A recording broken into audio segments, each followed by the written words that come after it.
सोचिए कि आप रात के वक्त सोने जा रहे हो, बेड पर लेटे हो और तभी अचानक आप हिलने लगे। आपका घर हिलने लगे, आसपास की सभी चीजें हिलने लगे। ये कितना भयावह होगा।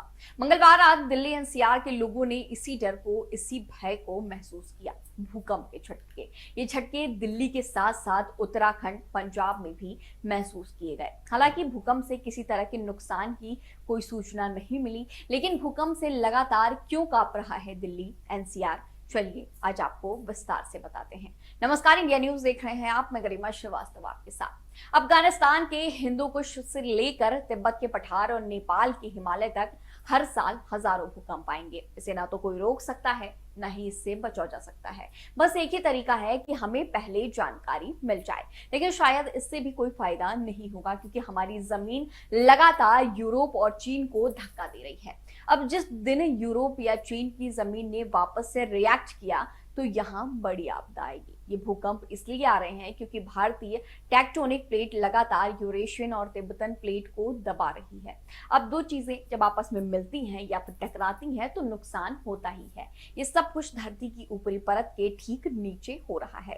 धरती की पहली परत यानी कि क्रस्ट की गहराई 5 से 70 किलोमीटर है, लेकिन अफगानिस्तान में जो भूकंप आया वो 156 किलोमीटर की गहराई में बताया जा रहा है, यानी हमारी धरती की ऊपरी परत से 2 गुना नीचे। बात सीधी है कि भारतीय प्लेट ने यूरेशियन या तिब्बत प्लेट को टक्कर दी, या फिर उन दोनों में से किसी ने भारतीय प्लेट को दबाया है।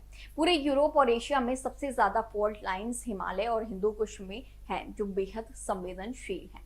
आईआईटी रुड़की के अर्थ साइंसेज विभाग के साइंटिस्ट ने बताया कि पाकिस्तान से लेकर भारत के उत्तर पूर्व के राज्यों तक हिमालय की पूरी बेल्ट में भूकंप का आना बहुत सामान्य है। इतनी ज्यादा मात्रा में भूकंप का आना, ये मतलब है कि टेक्टोनिक प्लेट्स के अंदर मौजूद प्रेशर रिलीज हो रहा है।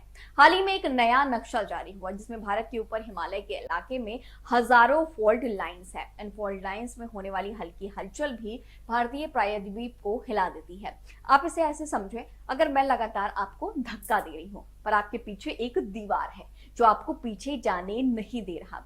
मेरे धक्के से लगातार आपके शरीर में एनर्जी स्टोर हो रही है, जिसे आप एक दबाव की तरह महसूस कर रहे हैं। आपको दर्द हो रही होगी, बेचैनी और उलझन भी हो रही होगी। ये सभी रिएक्शन एक एनर्जी स्टोर होने की वजह से होता है। आखिरकार आप इस एनर्जी से छुटकारा पाने के लिए रिएक्ट करेंगे। तो ऐसे में आप मुझे वापस धक्का देंगे या किसी तरह से मेरे सामने से हटेंगे। बस यही हालत बनी हुई है इंडियन, यूरेशियन और तिब्बत टेक्टोनिक प्लेट के बीच। चलिए अब आपको समझाते हैं कि दिल्ली एनसीआर में भूकंप के झटके सबसे ज्यादा क्यों महसूस किए जा रहे हैं। दिल्ली एनसीआर भूकंप के 5वें और चौथे जोन में है।